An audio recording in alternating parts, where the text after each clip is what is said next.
ابھی وہاں سے وہ آپ کو جب اسٹارٹ کر دیا گیا وہ وہاں سے اٹھا کے وہاں رکھا ہے، وہاں رکھا ہے.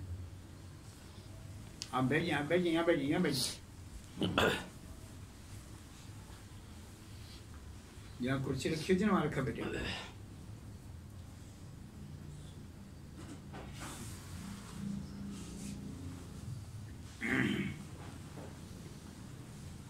بسم اللہ الرحمن الرحیم. الحمد للہ وسلام علی عبادہ الذین اصطفیٰ. اما بعد اعوذ باللہ من الشیطان الرجیم. بسم اللہ الرحمن الرحیم. تتجافى جنوبهم عن المضاجع يدعون ربهم خوفا وطمعا ومما رزقناهم ينفقون فلا تعلم نفس ما أخفي لهم من قرة أعين جزاء بما كانوا يعملون. وقال تعالى كانوا قليلا من الليل ما يهجعون وبالأسحار هم يستغفرون. صدق الله العظيم. اللهم صل على سيدنا محمد وعلى آل سيدنا محمد وبارك وسلم ونجم الفاتحة. اللهم صل على سيدنا محمد النبي الأمي وعلى آله وصحبه وبارك وسلم تسليما كثيرا. الله أكبر.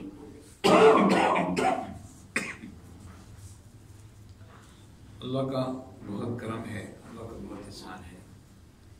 اللہ رب العزت نے ہم لوگوں کو تھوڑی سی دیر دین کی فکر میں بیٹھنے کی توفیق نصیب فرمائی. میں ہر مجلس کے شروع میں یہ بات عرض کرتا ہوں، تقریباً ہر جگہ یہ بات عرض کرتا ہوں کہ اللہ کا جتنا شکر ادا کرے اتنا کام. کوئی نعمت اللہ آپ کو دے دیں، جانی مالی کسی اعتبار سے اللہ آپ کو نعمت دے دے، آپ اللہ کا پوچھیں.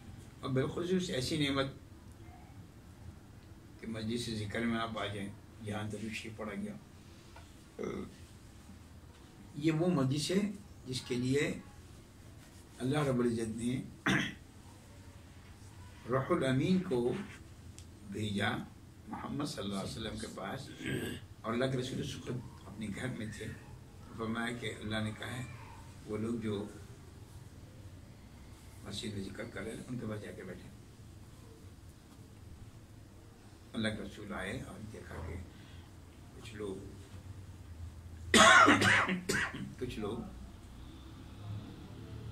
ذکر کر رہے بات کر. تو جب اللہ کے رسول قریب پہنچے تو یہ لوگ خاموش ہوئے. کیا بات ہے بھائی، کیا کر رہے تھے تم؟ تو انہوں نے کہا کہ اللہ کے رسول ہم اللہ کی تسبیح تحمید کر رہے تھے اور یہ کہہ رہے تھے کہ اللہ کا کتنا احسان ہے کہ اللہ نے ہمیں دین میں جوڑ دیا. اللہ نے فرمایا واللہ، خدا کی قسم کہ تم یہی مسئلہ کہا نہیں یہ، اور پھر دوسری مرتبہ کہا واللہ، واللہ مطلب خدا کی قسم کیسے؟ تیسری مرتبہ کہا ایسے. اللہ کے رسول فرمایا کہ صحابہ سے کہ مجھے آپ کی بات میں یقین تھا، لیکن چونکہ میرے پاس روح الامین آئے تھے تو میں نے کہا کہ کوئی اور بات تو نہیں، کوئی اور بات تو نہیں جس کی وجہ سے مجھے کہا گیا کہ بھائی جاؤ آ جاؤ. اس بات پر اللہ کا شکر ادا کریں کہ اللہ کا احسان ہے کہ اللہ نے ہمیں زندگی میں ایسی مجلس کے ساتھ جوڑ دیا جس مجلس میں اللہ نے روح الامین کو بھیجا کہ محمد سے کہو صلی اللہ علیہ وسلم کے وہاں جائیں. اور اللہ کے رسول نے بڑا اس پر اللہ کا شکر ہے کہ اے اللہ آپ کا شکر ہے کہ آپ نے میری امت میں ایسے لوگ پیدا کر دی جس کے پاس مجھے جا کر بیٹھنے کے لیے کہا جا رہا ہے. آپ سب لوگ جو ہے نا اللہ کے بڑے محبوب لوگ ہیں. ہر آدمی کو اللہ نہیں بلاتا، آپ یقین کریں، آپ یقین کریں، ہر آدمی کو اللہ نہیں.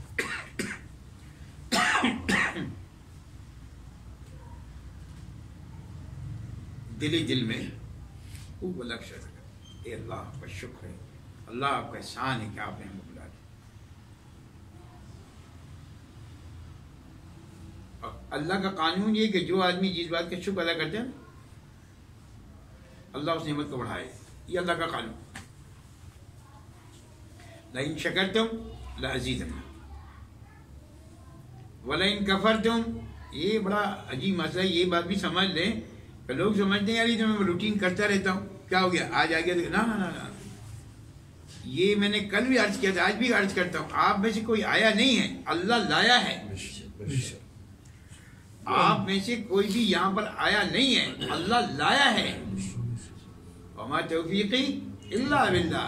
اگر اللہ نہ چاہے تو بندے کے منہ سے لفظ اللہ بھی نہیں نکل سکتا. اس بات پہ اللہ کا شکر کرے, اللہ کا شکر قابل.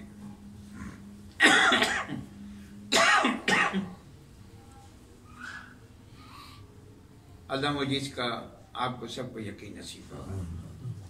آج خاص طور پر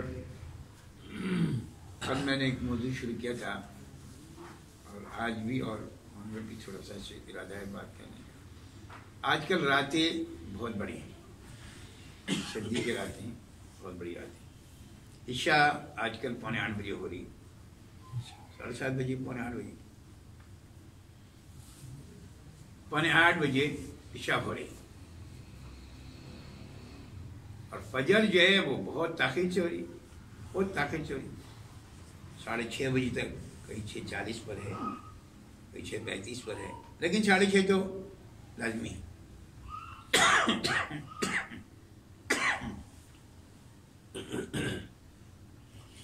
یہ راتیں جو ہے نا بڑی لمبی ہیں, بہت لمبی ہیں, اور مومن کے لیے یہ بہت بڑی نعمت ہے. مومن کے لیے بہت بڑی نعمت ہے. راتوں کا بڑا ہونا اور دن کا چھوٹا ہونا. ایک روایت میں آتے کہ سرکاری مومن کے لیے سردیوں کا روزہ اللہ کی نعمت ہے. سردیوں کا روزہ ہوتا ہے وہ چھوٹا ہے, اور پھر سردی ہے تو ویسے بھی مشقت نہیں ہے.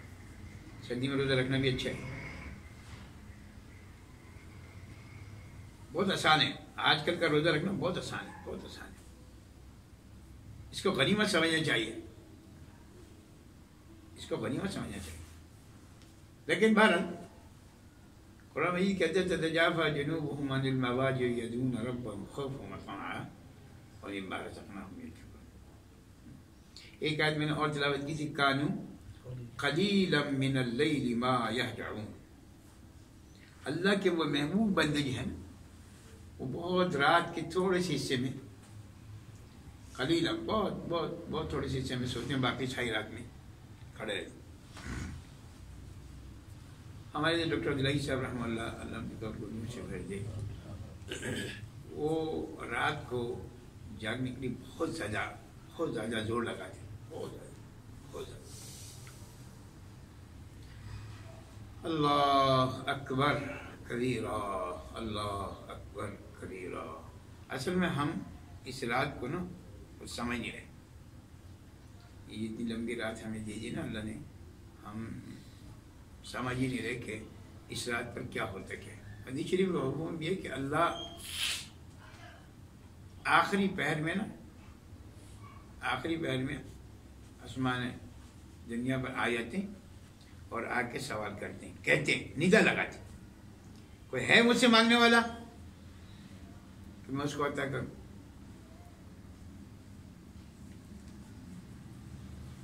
اور ہم سب لوگ پرسکون نیند سو رہے ہوتے, پرسکون نیند سو رہے ہوتے. اور سردی کی رات میں نیند اور زیادہ, سردی کا غلبہ ہوتا ہے, کمبل اوپر ہوتا ہے, یہ ہے بس آرام سے.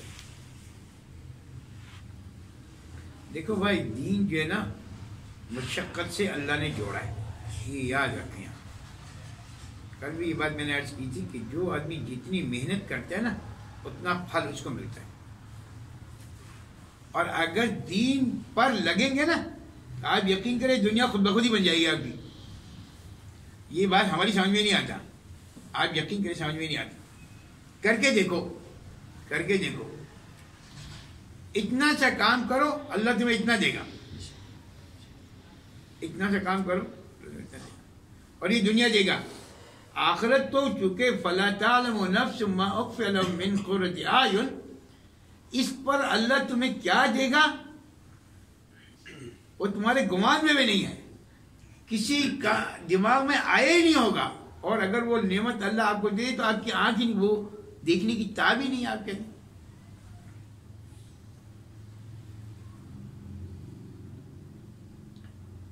ایک روایت میں آتا ہے سلطنت خلیفہ بغداد جو تھا نا، وہاں کی سلطنت جو تھی نا، وہاں پہ اس وقت بہت لوگ دین اور نمازیں اور تہجد یہ بہت پڑھا کرتے تھے. ایک دن خلیفہ بغداد کی اماں نے کہا کہ مجھے لگتا ہے کہ تمہاری سلطنت کا زوال آنے والا ہے. سلطنت کا زوال آنے والا ہے. وہ بیٹا جو پریشان ہو گیا، اماں تم گھر میں بیٹھی ہوئی ہو، تمہیں کیا معلوم؟ کہا بیٹے تمہیں معلوم نہیں ہے، پہلے ہمارے گھر میں رات میں تہجد میں جو عورتیں نماز پڑھنے آتی تھی نا، میں ان سب کو دیکھتی تھی اور گنتی تھی، وہ 100 سے اوپر ہوتی تھی، 100 150 200. آج میں نے نوٹ کیا، آج میں نے گنا تو صرف 70 عورتیں تھیں. اس کا مطلب تمہارا زوال شروع ہو رہا ہے. اللہ اکبر کبیرہ. آج بھی زوال کے نظر اسباب نظر آ رہے نا، ایک آدمی بھی گھر میں نماز پڑھنے کے لیے تیار نہیں ہے. بیٹا اگر امریکہ سے، لندن سے، کینیڈا سے آ جائے، نہیں اس کو نہیں اٹھاؤ، یہ سو رہا ہے. ابے بھائی اس بے نمازی کے منوست سے اس گھر میں مصیبت آ جائے گی. کوئی باپ کوئی ماں یہ بات سننے کے لیے تیار ہے؟ چلو جلدی ایمانداری سے بتاؤ کہ اگر آپ کا بیٹا ملیشیا سے آ جائے، کسی کا بیٹا ملیشیا میں ہو، مجھے نہیں معلوم، میں تو ایسے ہی کینیڈا سے آ جائے، ہاں بھائی، اور رات کو 1 بجے آیا وہ، اور 2 بجے تک باتیں کرتا رہا، 3 بجے تک باتیں کرتا رہا، اب وہ لیٹ گیا. اب فجر میں ابا اس کو اٹھائے گا نماز کے لیے؟ جلدی سے بجائے اٹھائے گا؟ نہیں سونے دو. اماں بھی کہے گی سونے دو. لا الہ الا اللہ، لا الہ الا اللہ. وہ بیٹا حدیث شریف میں حضرت سرکار دو عالم نے فرمایا جو آدمی نماز کے وقت میں سو رہا ہے نا، اس کے لیے آگ جلائی جاتی ہے. اور یہ روایت ایسے ہے کہ اللہ کے رسول صلی اللہ علیہ وسلم نے فرمایا کہ جو آدمی گھر میں نماز پڑھ لے، نماز تو پڑھ رہے ہیں نا، گھر میں نماز پڑھ لے، تو میرے دل چاہتا ہے کہ میں بہت سارا لکڑیوں سے آگ جلاؤں اور اس کو اس میں ڈالوں. یعنی کہ گھر میں نماز ہی نہیں ہوتی. اس کا مطلب یہ ہوا، دوسرے لفظوں میں یہ کہی کہ جس کی نماز ہی نہیں ہوتی. نماز گھر میں نہیں ہوتی. ہم تو کہہ رہے نماز کا تو سوتا رہے. تو ابھی آسٹریلیا سے آیا ہے، تو ابھی کینیڈا سے آیا ہے، تو ابھی امریکہ سے آیا ہے، تو ابھی لندن سے آیا ہے، تو سوتا رہے، کوئی بات نہیں. شیخ الحدیث نے لکھا ہے کہ جو آدمی ایک نماز چھوڑ دے نا بلا عذر، تو 40 گھر ایسے، 40 گھر ایسے، 40 گھر ایسے، 40 گھر ایسے اس کی منوست پڑتی ہے. اور ہمارے اپنے گھر میں اگر منوست ہو تو پھر کیا ہوگا بھائی؟ ہم نمازی کی بات کر رہے ہیں اور یہاں بات تہجد کی آ رہی ہے. اللہ کے رسول صلی اللہ علیہ وسلم فرمایا کہ میرا دل چاہتا تھا کہ اللہ اس کو فرض کر دیتا، لیکن چونکہ اللہ بڑا کریم ہے نا، اللہ جانتا ہے نا یہ لوگ 5 نمازیں نہیں پڑھ رہے تو تہجد کیا پڑھیں گے.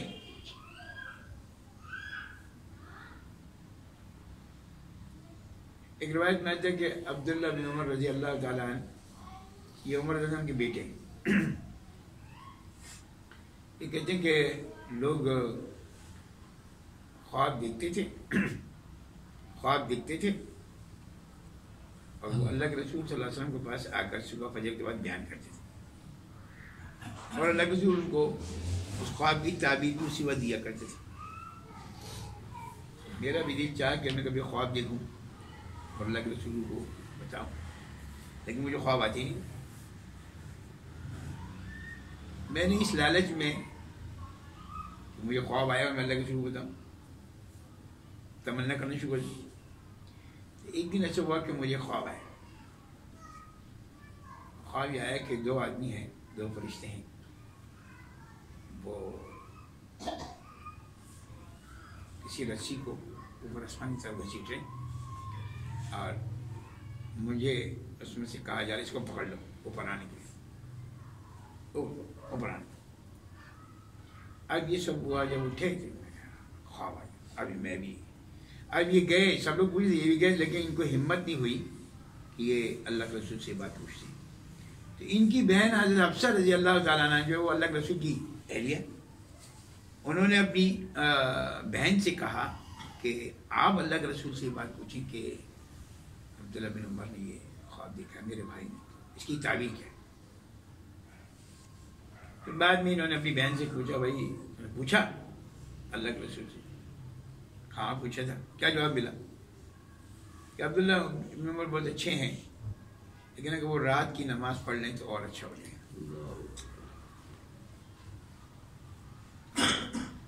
عبداللہ بن عمر فرماتے جس دن مجھے میری بہن حفصہ نے یہ بات بتائی، اس دن سے لے کے موت تک کبھی میں نے تہجد نہیں چھوڑی. یہ صلح کا طریقہ ہے. ہاں اگر ہم میں سے کسی ایک کو اللہ کے قریب ہونے نا، اوپر جانا ہے، اللہ کے قریب ہونا نا، بس قریب ہونے کی سب سے اچھی، اللہ اکبر کبیرہ، جو آدمی اپنے دین میں ترقی چاہتا ہے، جو آدمی اپنے دین میں ترقی چاہتا ہے وہ تہجد کی پابندی کر لے. پھر دیکھیں کیسے مسئلہ حل ہوتا ہے، پھر دیکھیں کیسے مسئلہ حل. اب آپ کہیں گے حافظو ہم سے تو 5 نمازیں پوری نہیں ہوتی، تہجد کیا کریں؟ تہجد پھر لوگ کہتے کیا، اچھا یہ تو بڑے لوگوں کا کام ہے. تو ارے یہ تو بڑے لوگوں کا کام ہے. اچھا مال جمع کرنے کے لیے تو بڑا ہے بھائی، اور نماز پڑھنے کے لیے ہم بڑے. عجیب بات ہے. الحمدللہ ہم اس میں خوش ہیں، ہم اس میں خوش ہیں، ہم اس میں خوش ہیں. لیکن یہ کوئی لاجیکل بات نہیں ہے. نماز جو حضرت تہجد تو بڑے لوگوں کا کام ہے، ہم تو کمزور آدمی. مال کے معاملے تو کمزور کیوں نہیں بھائی؟ حضرت یہ جو صلح رگڑائی کرتے ہیں نا، یہ ہمارے بس کی بات ہے. اور میرے بھائی جو صلح رگڑائی کرتے ہیں نا، پھر وہ جب رگڑائی کرنے کا پھر جو کندن بنتے ہیں نا، اس کی بات کچھ اور ہوتی ہے. یعنی کل بھی ایک واقعہ آپ کو سنایا نا، حکیم اختر صاحب کی جو شیخ تھے نا پھول پوری رحمہ اللہ، پھول پوری رحمہ اللہ بڑے آدمی تھے، حضرت تھانوی رحمہ اللہ کے اجل خلفاؤں میں سے. حکیم اختر صاحب جو ہے نا وہ ان کو، کیونکہ یہ حکیم تھے، یہ اپنے پیسوں سے، شیخ سے پیسے نہیں لیتے تھے، ہاں اپنے پیسوں سے خمیرے بناتے اور خمیرے بنا کے ان کو کھلاتے، اور ان کے سر کی چمپی ومپی بھی کرتے تھے خوب، اور ساتھ میں ان کو ڈانٹتے بھی تھے. اختر یہ تم نے کیا کیا، یہ تم نے کیا کیا، یہ غلط کیا، ڈانٹتے بھی. تو حکیم صاحب فرماتے ہیں کہ میں بہت سنتا رہا. ایک دن میں نے کہا یار میں آج ان سے بات کر ہی لوں یار، اتنا عرصہ ہو گیا. میں خدمت بھی کرتا ہوں، اپنے پیسے سے خمیرے بھی کھلاتا ہوں تاکہ طاقت جائے شیخ. یہ مجھے ڈانٹتے ہیں. یہ کہتے ہیں کہ میں نے ڈاکٹر ایک دن کہہ دیا کہ حضرت آپ ڈانٹتے ہیں مجھے، میں آپ کی اتنی خدمت کرتا ہوں، اور یہ لوگ جو آتے ہیں مہینے میں ایک دفعہ آپ کے پاس، آپ ان کو مرغا کھلاتے ہیں، پلاؤ کھلاتے ہیں، اور ان کو آپ ڈانٹتے بھی نہیں، کچھ کہتے بھی نہیں. اچھا تو مرغا کھانا چاہتا ہے، تو مرغا کھانا چاہتا ہے، اچھا بھائی وہاں چلو بھائی اس کے لیے مرغا لاؤ، بھائی مرغا لاؤ، اس کے لیے مرغا لاؤ بھائی اس کے لیے. اور کہا بھائی مرغا کھا لیا تو نے، اب تو جا یہاں سے، چل راستہ پکڑ. حضرت یہ میرا مطلب تھوڑی تھا. ابے بھائی یہ مطلب کہ تو نے تو کہا مجھے ان سب کو مرغا کھلا دے، مجھے مرغا نہیں کھلا دے. میں آپ کے قریب ہوں، میں آپ کی خدمت بھی کرتا ہوں، آپ ڈانٹتے بھی مجھے. اللہ اکبر کبیرہ. شیخ یاد رکھو اگر کسی کا شیخ کسی کو ڈانٹے نا تو سمجھ لو وہ شیخ کی نظر میں، شیخ نے اس کو اپنی نظر میں رکھا ہوا ہے، اور جو نظر میں رہتے ہیں نا وہ پتہ نہیں کہاں سے کہاں چلے جاتے. پھر خود ہی فرمایا اختر کہ تو جو ہے نا میرے ساتھ رہتا ہے نا، جتنے لوگ آتے ہیں اس کو کوئی جانتا نہیں ہے، یہ سب لوگ جانتے ہیں. آج بھی دیکھیں، آج پھول پوری رحمہ اللہ کا انتقال کب ہوا ہے، اللہ اکبر کبیرہ. میں نے تو زیارت نہیں کی، لیکن ہمارے ابا جان مرحوم اللہ ان کی مغفرت فرما دے، حضرت پھول پوری کے بعد بہت جاتے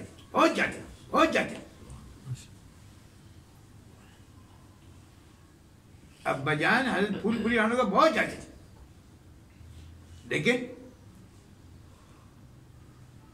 اب باقی سب لوگ کو نہیں جانتے، لیکن حکیم افسر صاحب کو سب لوگ جانتے. میرا عرض کرنے کا مدعا یہ ہے کہ جتنی محنت کریں گے نا اتنا رزلٹ آئے گا، محنت نہیں کریں گے تو رزلٹ نہیں آئے گا. یہ بات یاد رکھیں. اپنی راتوں کو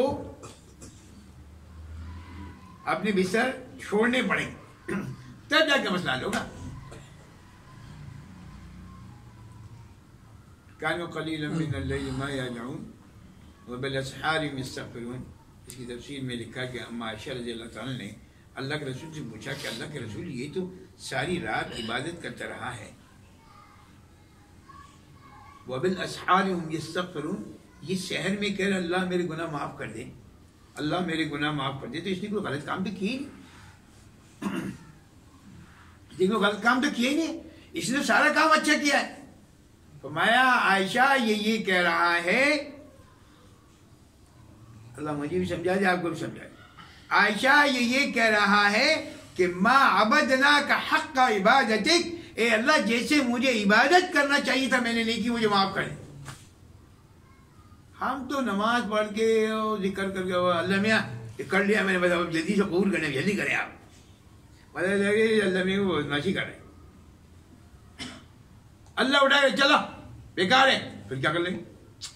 دیکھا نا اللہ الصمد، اللہ بے نیاز ہے. اللہ کہے بھائی مجھے رہ دے جاؤ، بھائی نہیں قبول نہیں، پھر کیا کر لیں؟ اس لیے میں بار بار کہتا ہوں کرتے رہو اور ڈرتے رہو، کرتے رہو اور ڈرتے رہو. ایک روایت میں آتا ہے کہ عشاء کی نماز کے بعد اللہ فرشتوں کی 3 جماعتیں بناتا ہے. عشاء کی نماز کا فرشتوں کی 3 جماعتیں، اور کہتا ہے ٹھیک ہے جاؤ، اور ان 3 جماعتوں کو اللہ بھیج دیتا ہے. ایک وہ لوگ ہوتے ہیں جن کو عشاء کی نماز کے بعد جب لوگ سو جاتے ہیں نا، تو ایک جماعت جو ہے نا وہ جا کے ان کو تھپ تھپا کے سلاتی رہتی، تم سو جاؤ. اور رات کو جب اٹھنا چاہتے ہیں نا،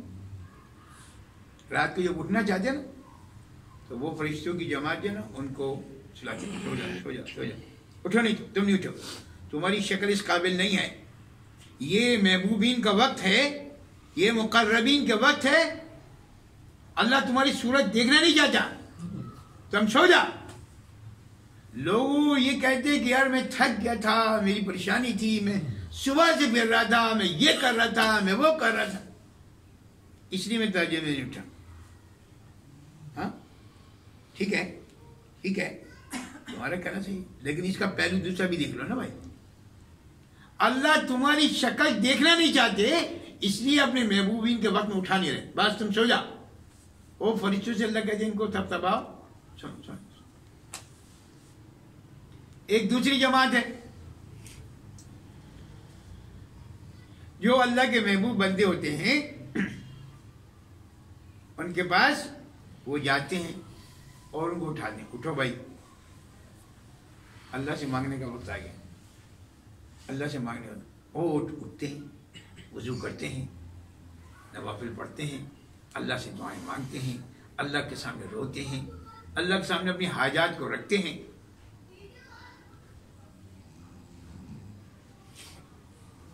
ایک تیسری جماعت ہے، وہ تیسری جماعت جو ہے فرشتوں کی، وہ کیا کرتے ہیں؟ جو اللہ کے محبوب ترین بندے ہوتے ہیں، مقرب ترین بندے ہوتے ہیں، اللہ ان کو کہتے ہیں جا کے ان کو کروٹ دو. اللہ ان کو کروٹ دو.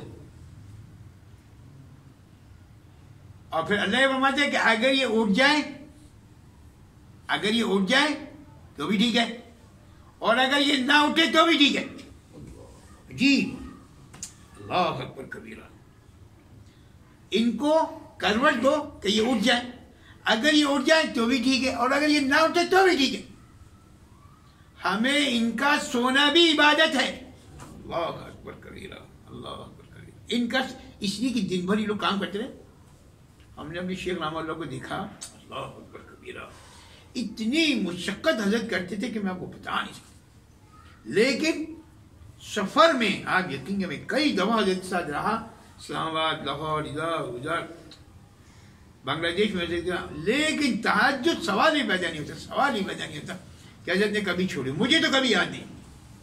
اور یہ معاملہ میں نے اپنے ابا جان کو بھی دیکھا، نہ وہ حافظ تھے نہ وہ عالم تھے، لیکن تہجد کبھی نہیں چھوڑتے، تہجد کبھی نہیں چھوڑتے، سوال ہی پیدا نہیں.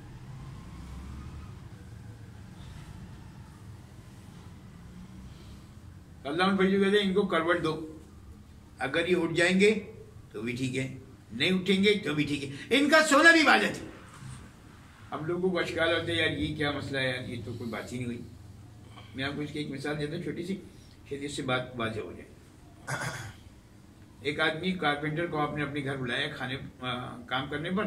وہ کام کر رہے ہیں اور کام کرتے کرتے اس کا جو بلیڈ ہے نا وہ تھوڑا سا کام نہیں کر رہا. وہ اس کو گھسنا چاہتے ہیں، گھستے ہیں نا اس کو. اسے جب اس کو وہ گھستا ہے 10 منٹ 15 منٹ آدھا گھنٹہ، تھوڑی دیر کے بعد وہ گھستا ہے اس کو، تو کیا آپ اس کے گھسنے کے پیسے ٹائم کاٹتے ہیں؟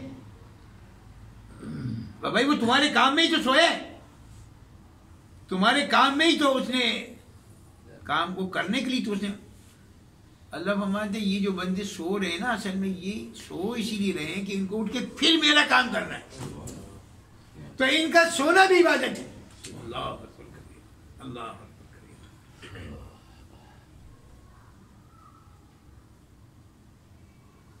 ادھر خلیفہ بغداد کی اماں کہہ رہی ہے کہ تمہاری سلطنت جانے والی ہے، تہجد میں لوگ کم ہو گئے. ادھر معاملہ یہ ہے کہ اللہ کہہ رہا ہے ان کو سونے دو، اس لیے کہ جو محنت کر رہے ہیں یہ دین کی محنت کر رہے، دنیا کی محنت نہیں کر رہے. آپ کیا سمجھ تو صحابہ رضی اللہ سمجھ بھائی مطلب اتنی بیوقوف ان کو پیسے کمانے نہیں آتے تھے؟ ایسا بات تھوڑی ہے. علماء کو بھی تھوڑا سا مغالطہ لگا ہوا ہے کہ ہم تو دن بھر مدرسے میں بیٹھے رہتے، دن بھر اللہ اللہ اللہ اللہ قرآن مجید قرآن مجید قرآن پڑھتے ہیں، ہمیں تہجد پڑھنے کی کیا ضرورت ہے؟ یہ علماء کا بھی اشکال ہے. یہ ان کے دماغ کی تھوڑی سی خرابی ہے. ہاں اور بھائی ان کو جو زیادہ ضرورت ہے، اللہ کے ولی جتنی تم نے دن بھر محنت کی ہے، قبولیت کا وقت تو رات میں ہے. حسن بصری رحمہ اللہ کے پاس ایک آدمی آیا، کہنے کہ حضرت میں رات کو بہت چاہتا ہوں لیکن اٹھ نہیں پاتا. فرمایا تم اپنے دن میں اللہ کو راضی کرنے والے کام کرو، اللہ رات کو تم کو اٹھا دے. دن میں اس سے جھوٹ بول دیا، اس سے یہ کر دیا، اس سے وہ کر دیا، اس منوست کی وجہ سے اللہ رات کو نہیں اٹھا. اب یہ تیسری جماعت وہ ہے جن کو اللہ کہہ رہا ہے کہ اگر ان کو کروٹ دو، اگر یہ اٹھ جائے تو بھی ٹھیک ہے، نہیں اٹھے تو بھی ٹھیک ہے. یہ وہ کون لوگ ہیں جو دن بھر اللہ اللہ اللہ کے لیے کام کر رہے ہوتے؟ اللہ ہمیں بھی ایسا بنا دے. ہمارے ڈاکٹر عبدالحی صاحب رحمہ اللہ یہ حکیم الامت کے خلفاء میں سے نا، اور عجیب بات سمجھانے کے لیے بڑی عجیب بات کہتے تھے. عجیب بات کہتے تھے بھائی عشاء کی نماز جب آپ نے پڑھ لی نا، ہم جیسے کمزوروں کو لکھا ہے عشاء کی نماز جب آپ نے پڑھ لی 4 فرض اور 2 سنت پڑھ لینا. اب اسی وقت 2 رکعت 4 رکعت 6 رکعت جتنی تمہیں مقدر ہو، تہجد کی اعتبار سے، قیام اللیل کی اعتبار سے، قیام اللیل کہتے ہیں 2 رکعت 4 رکعت پڑھ لو، اور وتر بھی پڑھ لو اور بس ہو جاؤ. اور یہ نیت کر کے سو کہ میں رات کو اٹھوں گا، اور اگر خدا نہ خواستہ رات کو نہ اٹھ سکے تو تمہاری تہجد ہو گئی. لیکن اس کو اپنا معمول نہیں بنایا. آج میری سے بات سن لیا آپ نے کہا حافظ صاحب نے ایک چھوٹا سا چٹکلا دے دیا ہے وہی ڈاکٹر صاحب کے حوالے سے. اب تو پکی بات، اب تو یار ہم عشاء کے بعد پڑھ لیا کریں گے، وہ کام ہوا. یہ یقین کا لو تہجد ہو جائے گی. جو میں بات یاد کر رہا ہوں نا، یہ ڈاکٹر صاحب نے جو کہا وہ غلط نہیں کہا ہے، بالکل صحیح کہا ہے. لیکن ہم جیسے کمزور کو لکھا ہے، لیکن یہ کمزوری دنیا میں بھی دکھایا کرو نا بھائی. کمزوری دنیا میں نہیں دکھائے، کمزوری آپ دین میں دکھائے. لیکن چونکہ حضرت ڈاکٹر صاحب جو نا حکیم الامت کے خلفاء میں سے عجیب حکمت کی بات کرتے تھے، آپ یقین کریں عجیب حکمت کی بات کرتے تھے۔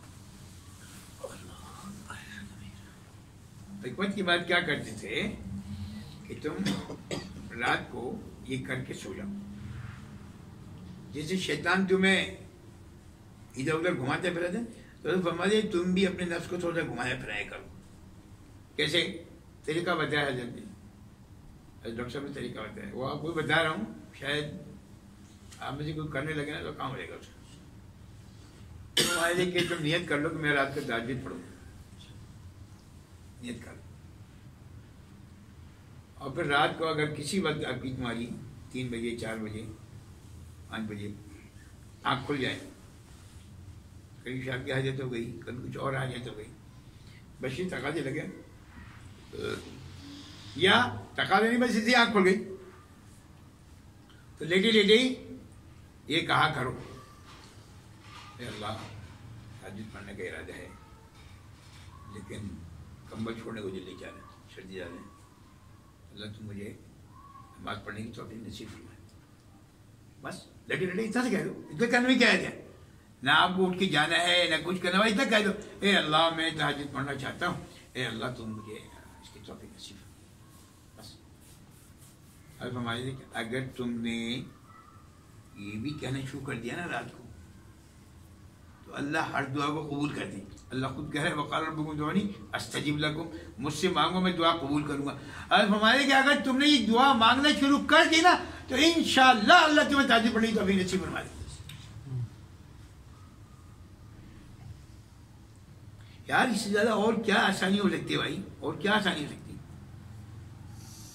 یعنی کہ کسی نے فجر عشاء کی نماز 4 فرض 2 سنت 2 نفل کے بعد 2 رکعت 4 رکعت نفل پڑھ لی اور پھر تہجد پڑھ لیا اور وتر پڑھ لی تو اس کی تہجد ہو گئی۔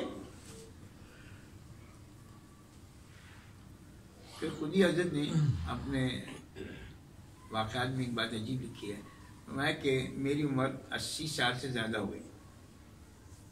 یہاں پہ کوئی 80 سال کا بوڑھا آدمی بیٹھا ہوئے کوئی نہیں ہے نا، سارے جوان ہیں۔ 80 سال سے پہلے تو سب جوان ہوتے ہیں نا بھائی، 80 سال سے پہلے سب جوان ہوتے ہیں، 80 سال کے بعد بوڑھا ہو جائے۔ تو ہمارا یہ 80 سال کی عمر جب میری ہو چکی، ایک دن رات کو میں اٹھا تو کمزوری بھی تھی اور ہمت بھی نہیں ہو رہی تھی، تو مجھے دل میں آیا کہ بھئی فرض ہے نہیں نماز،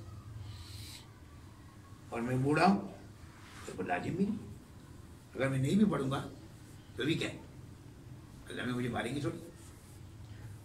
تو کہتے ہیں کہ میں نے کہا اچھا چلو ٹھیک ہے یار میں نماز نہیں پڑھتا۔ اللہ مجھے بھی سمجھا دے، اللہ آپ کو بھی سمجھا دے۔ میں صرف اٹھ کے بیٹھ گیا۔ اب دیکھیے یہ نفس کو نا کیسے گھمانا پھرانا ہے، جیسے نفس ہمیں گھماتے پھراتے ہیں نا، آپ بھی نفس کو گگلی مارا کریں۔ کہتے میں اٹھ کے بیٹھ گیا اور میں نے بیٹھے بیٹھے ہی کمبل میں اللہ مجھے معاف کر دیجیے، اللہ میں کمزور ہوں، اللہ میں ضعیف ہوں، اللہ میں سے یہ معاملہ ہے، اللہ میں سے اللہ میں کیا اٹھوں گا، ہمت نہیں ہو رہی، بوڑھا ہو گیا۔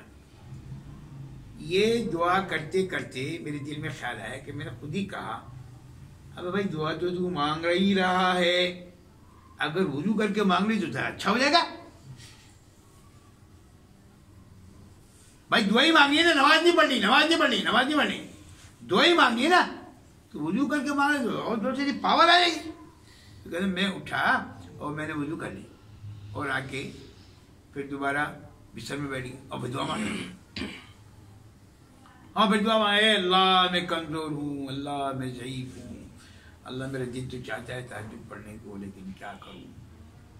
یہ کہتے ہیں میں تھوڑی دیر تک دعا مانگتا رہا تو میں نے خود ہی کہا ابے بھائی وضو بھی کر لی تو بستر میں بیٹھ کے کیوں دعا مانگ رہے، مصلی میں جا کے دعا مانگ لے۔ یہ نفس کو گھمانا ہے۔ ہاں نفس آپ کو گھماتے ہیں نا، آپ نفس کو گھماؤ، نفس کے تابع بن کے مت رہو۔ آگے چل کے میں بتاؤں گا آپ کو انشاءاللہ زندگی میں تو بتاؤں گا۔ تو یہ کہتے ہیں کہ یہ بات صحیح. اب یہ جانماز بچھائی انہوں نے، جانماز بچھائی، اب بجائے جا کے دعا میں فون کھڑے ہو گئے اللہ اکبر اور 2 رکعت نفل پڑھے.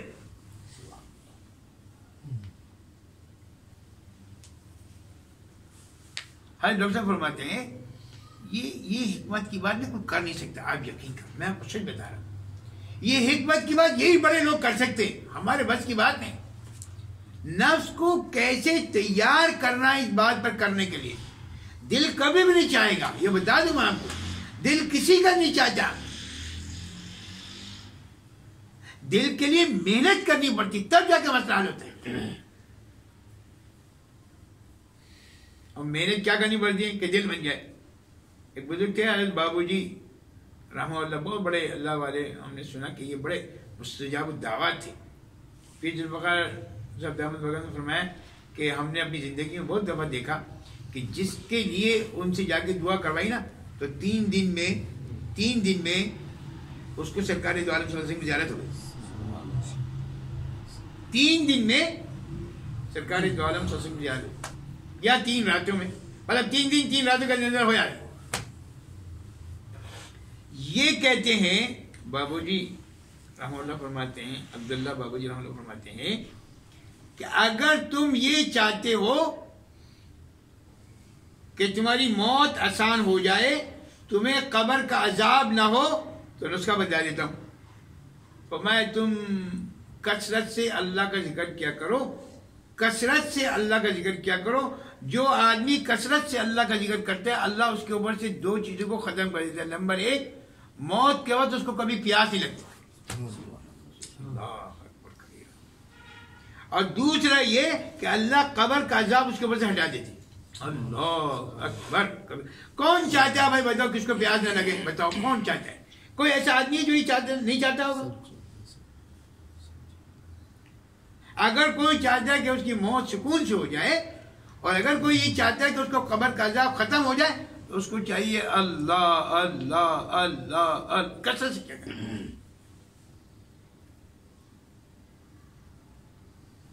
میں بس آپ کو بتانا اصل میں آج یہ چاہ رہا ہوں کہ یہ جو الحمدللہ ہمارے پاس راتیں چل رہی ہیں، یہ بڑی قیمتی راتیں ہیں، بہت ہی قیمتی راتیں. اب ان کو ہمیں کہیں کیسے صحیح استعمال کرنا ہے، شیطان آپ کو اٹھنے نہیں دے گا، یہ وقت ہے. لیکن آپ لگے رہو. ایک آسان طریقہ میں نے آپ کو بتا دیا، عشاء فرض پڑھے، سنت پڑھے، اس کے بعد 2 رکعت 4 رکعت آپ تہجد کی نیت سے پڑھ، اور پھر وتر پڑھ، اور پھر سو جا. اور یہ عزم کر کے سو کہ اللہ میں صبح اٹھوں گا اور نماز پڑھوں گا، تہجد پڑھوں گا. اللہ پھر اٹھا دے تو پھر نفل پڑھو. اور اگر یہ بھی نہیں کر سکتے تو ڈاکٹر صاحب والا نسخہ آزما لو. جب بھی رات کو آنکھ کھل جائے تو لیٹے لیٹے دعا مانگ لو، اللہ مجھے معاف کر دیجیے، اللہ میں تہجد پڑھنا چاہتا ہوں، اللہ مجھے تہجد میں اٹھا دیا، وہیں دعا مانگ لو. اب ہمارے کہ اگر تم نے یہ دعا مانگنے کا معمول بنا لیا، اگر تم نے دعا مانگنے کا معمول بنا لیا تو اللہ انشاءاللہ 100% تمہیں تہجد پڑھنے کی توفیق نصیب فرمائے. کیونکہ اللہ جو دیکھ رہے ہیں یہ مانگ رہا ہے، مجھ سے نہیں مانگ رہا ہے. اور جو انسان اللہ سے مانگتا ہے نا، اللہ اس کی دعا کو رد نہیں کرتے، بالکل رد نہیں کرتے، فوراً قبول کرتے. دوسری بات، حضرت نے آپ کو نفس کو گھمانے پھرانے کا طریقہ بتا دیا. جب اٹھ جاؤ تو بیٹھے بیٹھے دعا مانگ لیا کرو، بس اٹھ کے بیٹھ جاؤ، زیادہ مت کرو. نفس کو کہا نہیں تمہاری بات مان رہے ہیں، جان ہی رہے بس یہیں بیٹھ رہے ہیں، اور بیٹھ کے دعا مانگ لو. اور پھر مزید تیار کرو، یار وضو کر کے دعا مانگ لیتے، اور پھر مزید مانگ لو کہ یار بیٹھ گئے یہاں پہ، بیٹھ مانگنے سے کیا فائدہ، نماز پہ چلا جاؤ آئے گا. بس اس چیز سے کرتے کرتے کرتے اس کو تیار. لیکن اس کے لیے بھائی محنت کرنی پڑے گی. اور محنت کیا ہے کہ اللہ والوں کے پاس جانا پڑے گا. یہ بتا دوں میں آپ کو، یہ تہجد کا اہتمام ایسے آئے گا نہیں. یہ آپ سمجھیں گھر بیٹھے بیٹھے آ جائے گا، واللہ ایسا نہیں ہوگا، ایسا نہیں ہوگا. ہم نے بڑوں کو دیکھا ہے، آپ یقین کریں، بہت لوگوں کو دیکھا ہے. جو لوگ اللہ والوں کے ساتھ لگ گئے نا، یہ نسبت ایسی زبردست چیز ہے، جو آدمی لگ گئے نا بس اس کو اللہ عمل پہ کھڑا کر دیتے، پھر وہ ہٹتا نہیں۔ کئی لوگوں نے میں سنا کہ ایک حضرت بہلوی رحمۃ اللہ سے ایک بزرگ بیٹھ تھے، تو انہوں نے کہا کہ مجھے 42 سال ہو گئے کبھی بھی مجھے قرآن مجید کی تلاوت نہیں چھٹی۔ اصل بات یہ ہے کہ جو اللہ والوں کے پاس انسان جاتا ہے نا، ان سے تعلق قائم کرتا ہے، تو ان کے اثرات شعائیں پڑھنا شروع ہو جاتی ہیں۔ آپ نے دیکھو لوگ کہتے ہیں یار نسبت سمجھ میں نہیں آتی، نسبت ٹرانسفر کیسے ہو رہی ہے، ہو رہا ہے وہ ہو رہا ہے۔ آپ شیخ الحدیث رحمہ اللہ کو دیکھیں، عبد الحفیظ مکی صاحب کو دیکھیں، لوگ کہتے ہیں، مجھے نہیں معلوم، میں نے تو حضرت شیخ الحدیث کو اتنا زیادہ قریب سے نہیں دیکھا ہے، میں نے حضرت کی میں نے زیارت کی ہے لیکن اتنے قریب سے نہیں دیکھا، لیکن لوگ کہتے ہیں کہ عبد الحفیظ مکی صاحب پورے حضرت شیخ الحدیث کی طرح۔ یہی تو نسبت ہے، یہی تو نسبت کی برکت ہے، اور کیا ہے؟ جب آپ جاؤ گے ان کے پاس بیٹھو گے تو ان کی عادات آپ کے اندر آنا شروع ہو جائیں گی، ان کے اخلاق آپ کے اندر آنا شروع ہو جائیں گے۔ وہ جو اعمال کر رہے ہیں، آپ ہمارے شیخ رحمۃ اللہ کو میں دیکھتا جب بھی کہیں اللہ، یہ حضرت کا معمول تھا۔ آپ یقین کریں میں ان کی نقل نہیں کرتا، پتہ نہیں کہ کبھی کوئی بات سامنے اللہ ایسے میں زور سے میرے منہ سے نکلتا ہے کہ میں بتا نہیں یہ کیا ہے، یہ وہاں سے نسبت ٹرانسفر ہو رہی ہے۔ کل پرسوں میں کہیں بیان میں دیر سے پہنچا تو ایک سعید صاحب ہیں ہمارے دارالعلوم کراچی میں ہوتے ہیں، مجھ سے کہنے لگے کہ وہ مجھے لگ رہا ہے کہ اعجاز بھائی کے اندر نا آپ کی ساری چیزیں شفٹ ہو رہی ہیں، نسبت شفٹ ہو رہی ہے۔ میں نے کہا بھائی وہ جتنی محنت کریں گے شفٹنگ شروع ہو جائے گی۔ اصل میں ہم اپنی شیپ کو فالو کرتے ہی نہیں، شیپ کو فالو کرنا شروع کر دیں پھر دیکھیں کیسے مسئلہ حل نہیں ہوتے۔ حضرت کا چلنا، حضرت کا اٹھنا، حضرت کا بیٹھنا، حضرت کا یہ مستقل کہنا شروع کر دیں، اللہ وہ چیز آپ کے اندر لانا شروع کر دیں۔ ہمارے بڑے خاصا کو دیکھتے تھے قائد صاحب رحمۃ اللہ کو، آپ یقین کریں ہر وقت قرآن مجید اور کوئی کام ہی نہیں ہوتا۔ جو لوگ ان کے ساتھ رہتے ہیں وہ ان کو قرآن، ہمارے ابا جان مرحوم اللہ ان کی محبت فرما دے، آپ یقین کریں اتنا قرآن مجید پڑھتے تھے کہ میں آپ کو بتا نہیں سکتا۔ آخری وقت تک جن لوگوں نے دیکھا نا ان کو، ان کا چہرہ ایسا کھلتا ہوا تھا کہ میں آپ کو بتائیں۔ اور یہ قرآن مجید کی حقیقت بتاؤں، یہ قرآن مجید کی علامت ہے۔ جو لوگ بھی قرآن مجید زیادہ پڑھتے ہیں نا، اللہ ان کے چہرے پہ ایسا نور رکھتا ہے کہ آپ سوچ نہیں سکتے۔ حضرت بڑے قاری صاحب رحمۃ اللہ کو، خلیفہ صاحب رحمۃ اللہ کو، آپ یقین کریں کوئی آدمی ایک منٹ بھی ان کے چہرے کو دیکھ نہیں سکتا، اتنا نور تھا کہ میں کو بیان نہیں کر سکتا۔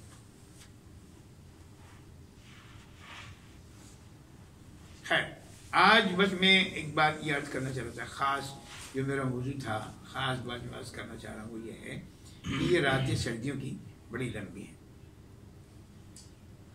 سعید بن جبیر ایک صحابی ہیں، وہ کسی نے ان کو اعلان کیا کہ پکڑ لیا ہوگا اور کہا کہ تم کو ہم قتل کرتے ہیں، تو آخری خواہش تو بتا دیں، موت کا وقت ہے، جلاد پیچھے کھڑا ہوا ہے جی، اور پوچھا جا رہا ہے کہ کوئی اگر خواہش ہو تو بتا دیں، اور میری خواہش یہ ہے کہ میں 2 رکعت نماز نفل پڑھوں۔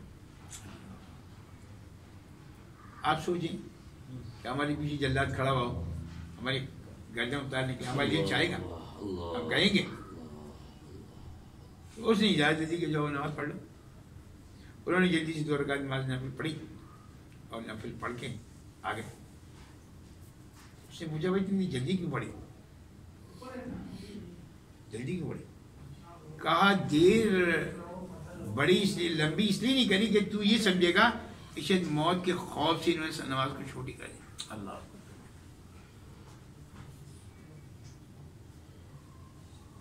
میرے بھائی، یہ سردیوں کے راتیں ہیں۔ فاطمہ رضی اللہ تعالی عنہ ایک رات نماز پڑھ رہی ہیں اور نفل پڑھنا شروع کی 2 رکعت، اور نفل پڑھتے فجر کی اذان ہو رہی، بلال نے آ کے اذان دی تو وہ بیٹھ کے رو رہی ہیں، اے اللہ آپ کی رات اتنی چھوٹی سی ہے کہ میں 2 رکعت نماز نفل نہیں پڑھ سکی. اللہ ہماری 2 رکعت کیا علامت ہے سوچے ذرا. میرے بھائی اس کی فکر کریں. یہ وقت جو جا رہا ہے نا سردیوں کا، بعد میں پتہ نہیں آئے یا نہیں آئے، کیا معلوم. رات کو جلدی سونے کا اہتمام کریں. جلدی کیا بھائی، 7:45 بجے نماز ہے، اس کے بعد آ کے 8:30 بجے کھانا کھا لو، 9 بجے کھانا کھا لو، 1 گھنٹہ ٹہل لو، چائے پی لو، کافی پی لو، سب صحیح ہے. 11 بج گئے، 12 بج گئے معمولات کرنے میں، اس میں 12 بجے سو جاؤ، 5 گھنٹے تک سوتے رہو. اور اگر نیند نہ آئے تو اللہ سے کہتے اللہ میں نیند آئی، نیند لائے. آپ یقین کرو جو 6 گھنٹے میں آپ کو نیند ملتا ہے وہ 6 منٹ میں ہو جائے گا. حضرت پیر ذوالفقار صاحب جان برکاتہم نے اپنی شیخ کا واقعہ لکھا ہے کہ حضرت ان کے جو مرشد عالم ان کے جو شیخ تھے وہ کئی دن سے سفر میں تھے، مختلف اوقات میں ادھر جا رہے ہیں ادھر جا رہے ہیں ادھر جا رہے ہیں. تو کہتے ہیں کہ عصر کی نماز کے بعد ان کو نیند کا غلبہ بہت زیادہ ہوا، بہت زیادہ نیند کا غلبہ ہوا. تو انہوں نے کہا کہ بھائی چلو کمرے سے باہر نکلو، مجھے سونا ہے. تو لوگوں نے کہا جو 15 منٹ لگے مغرب کی نماز میں، 15 منٹ لگے مغرب کی نماز. اچھا تم لوگ باہر نکلو، مجھے نیند کا بہت غلبہ ہے. تو سب لوگ باہر چلے گئے، دروازہ بند کر دیا اور باہر کھڑے باتیں کر رہے. یہ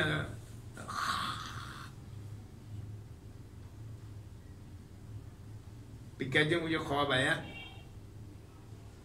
کہ سلاتے بھی ہمیں جگاتے بھی ہمیں، سلاتے بھی ہمیں جگاتے بھی ہمیں. وہ یہ اٹھ گئے فوراً، چلو میں نماز پڑھتا ہوں. اب اٹھے دروازہ کھولا تو سب لوگ باہر کھڑے ہوئے. بھائی کیا ہوا حضرت آپ تو سو نہیں گئے تھے؟ کہا میں تو سو بھی گیا الحمدللہ. حضرت ہمیں گھر سے کمرے سے باہر نکلے اسے 3 سے 4 منٹ ہوئے، 3 سے 4 منٹ ہوئے. وہ اللہ خدا کی قسم 3 سے 4 منٹ میں آپ کو 3 سے 4 گھنٹے کا سکون دے سکتا ہے. اور تعلق اللہ سے ہماری شرط ہے. نیند اللہ لائے گا، کہہ دو اللہ مجھے تہجد پڑھنی، جلدی سے مجھے سلا دیجیے اور مجھے تہجد اٹھا دیجیے. میں نے پہلے بھی بتایا، آج بتاتا ہوں. 4 رکعت آخر کی جو ہے سورہ کہف کی، ان الذین آمنوا وعملوا الصالحات کانت لهم جنات الفردوس نزلا، یہ پڑھ کر سو جاؤ اور کہو کہ اللہ مجھے 4 بجے اٹھا دیے، 5 بجے دیے. اللہ والوں کا یہ معمول رہا ہے. میں نے کل بھی کہا تھا، پھر کہتا ہوں، یہ ہمارے پیٹ کی گھنٹی ہے نا، وہ بڑی زبردست ہے. جیسے ہی بھوک لگتی ہے فوراً پیٹ کی گھنٹی بج جاتی ہے. بھوک لگ رہی ہے بھائی بیگم کھانا لے کر آؤ. اللہ والوں کی گھنٹی ایسی ہے، جیسے ہی تہجد کا وقت آتے ہیں کتنے تھکے ہوئے ہوں فوراً گھنٹی بج جاتی ہے، وہ نماز پڑھیں. اصل میں ہمیں کھانے سے رغبت ہے، ہمارا کھانا بریانی ہے اور ان لوگوں کو کھانا نماز تھی، قرآن مجید تھا، ذکر تھا. ان لوگوں کا یہ کھانا تھا، ہمارا یہ کھانا. بھائی اتنا فرق ہے.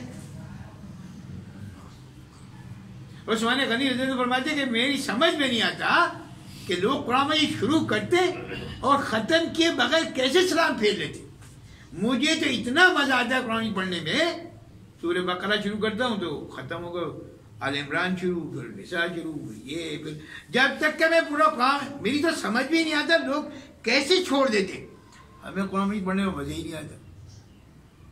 ہمارے شیخ رحمۃ اللہ فرمایا کرتے تھے کہ جیسے ہمیں پلاؤ میں اور بریانی میں اور پیزے میں مزہ آتا ہے نا، اللہ والوں کو ایسے ذکر کرنے میں مزہ آتا ہے، ایسے قرآن مجید پڑھنے میں مزہ آتا ہے، ایسے نمازیں پڑھنے میں مزہ آتا ہے. ہم نے اپنی آنکھوں سے دیکھا ہے. اب یقین ہے بڑے خالص رحمۃ اللہ کو، خلیفہ صاحب رحمۃ اللہ کو پوری رات، ایک رات میں 10 سپارے حضرت پڑھتے تھے. اور اس وقت پڑھتے تھے جب حضرت کا ایک بال سفید تھا.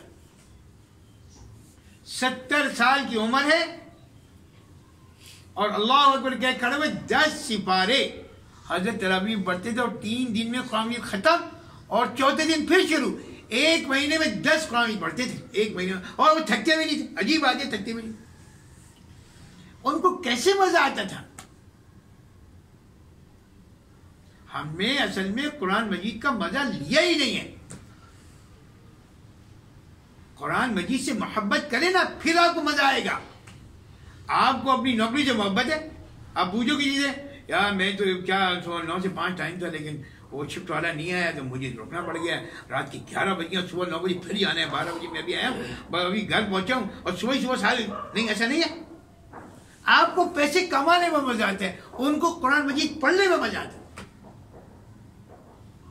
وجہ کیا ہے؟ وجہ یہ کہ ان کا تعلق جو ہے نا وہ اللہ سے بنا. ہمارا تعلق اللہ سے بنا، اور تعلق بننے کے لیے لازم شرط یہ ہے. ہمارے ڈاکٹر عبداللہ صاحب رحمۃ اللہ جی بات آپ یقین مجھے کیا بتاؤں آپ، ایک بات مجھے ان کی یاد ہے، فرمائے تھے اپنے اللہ میں ایسے نا چپکے باتیں کیا کرو، جیسے بیوی سے چپکے بات کرتے ہو نا، اللہ میں سے چپکے بات کیا کرو. اللہ میں میرا یہ دل چاہ رہا ہے میں یہ نماز پڑھ لوں، اللہ میرا یہ دل چاہ رہا ہے، اللہ میں میرا یہ دل چاہ رہا ہے، اللہ آپ یہ کرا دیجیے، اللہ آپ یہ کرا دیجیے. چپکے بات کیا کرو، اللہ آپ کے سارے وہ کام کرا دے گا. آپ سوچو نا جتنی یہاں بیٹھے میرے بھائی، جتنے بیٹھے آپ سوچو کون تمنا کرتا ہے کہ میں تہجد پڑھوں؟ بتاؤ کون تمنا کرتا ہے؟ جتنے لوگ دعا کروانے کے لیے آتے، کوئی آدمی یہ دعا کروانے کے لیے نہیں آتا الا ماشاء اللہ. ایک دو لوگ ایسے ہیں میں جانتا ہوں لوگ کہ وہ بھی تہجد پڑھ رہے ہیں، اس کی بھی اتنی مجھے خوشی ہوتی ہے. لیکن مجھے ایک آدمی آگے میرے مرید نے بتایا کہ میں بھی پابندی سے تہجد پڑھتا ہوں، میری بیوی بھی پابندی سے تہجد پڑھتی ہے. اللہ اللہ اللہ ایسے لوگوں کو سلامت رکھے. ان کی وجہ سے تو ہم لوگ چل رہے ہیں. کوئی آدمی دعا کروانے کے لیے نہیں آتا کہ میں تہجد پڑھنے لگوں. سب اس بات کی فکر مند ہے کہ حضرت میرا یہ والا کام ہو جائے، حضرت میرا یہ والا کام ہو جائے، حضرت یہ ہو جائے، حضرت یہ ہو جائے. تہجد چھوڑ، تہجد کے ضرور چھوڑی، فرض چھوڑی. لیکن صلح کا طریقہ کار یہی رہا ہے، محبوبین کا طریقہ کار یہی رہا ہے. اور یہ کرنے کے لیے لازم آپ کو اللہ والوں کی صحبت اختیار کرنی پڑے گی. لازم اللہ کا ذکر خوب کثرت سے کرنا پڑے گا. جب یہ کرنا شروع کر دو گے نا تو آپ یقین کرنا آپ کو نماز پڑھنے میں مزہ آئے گا. نماز پڑھنے میں مزہ. اللہ میری بھی آپ کی بھی اصلاح فرما دے. اور یہ جو راتیں ہمارے پاس چل رہی ہیں اللہ ان کی قدردانی کی توفیق نصیب ہو. اس کے لیے ہماری مجلس کا جو آخر ہوتا ہے اس میں ہم معمول کے مطابق تھوڑا سا ذکر کرتے ہیں. ہمارے شیخ فرماتے تھے کہ جو ذکر کرنے لگے نا بس اس کا دل نہ اللہ پاک منور کر دیتے. ہمارے جسم میں ایک لوتھڑا ہے، اگر وہ صحیح ہو جائے نا تو آپ یقین کریں ساری چیزیں صحیح ہو جائیں گی، اور اگر وہ خراب ہو جائے تو ساری چیزیں خراب ہو جائیں. فرمایا وہ دل ہے، ہمارے دل میں اللہ کی محبت آ جائے. اور کیسے آئے گی؟ لا الہ الا اللہ، لا الہ خوب کثرت سے. ساری دنیا کے کام سمجھ میں آتے ہیں لیکن یہ والا کام سمجھ میں نہیں آتا. جس سے کہو یہ کوئی کام ہے، ہمارے شیخ بتاتے ہیں لوگ اس کو مد زائد کی چیز سمجھتے ہیں. کوئی زائد اور نہیں بھائی، یہ تو بنیادی مسئلہ ہے. جس کا دل صحیح ہو جائے گا اس کے ساری چیزیں صحیح ہو جائیں گی. اس کے آنکھ صحیح، اس کا کان صحیح، اس کا ساری چیز صحیح. اللہ مجھے بھی آپ کو بھی عمل کرنے کی توفیق نصیب فرما دے. وآخر دعوانا الحمدللہ رب العالمین.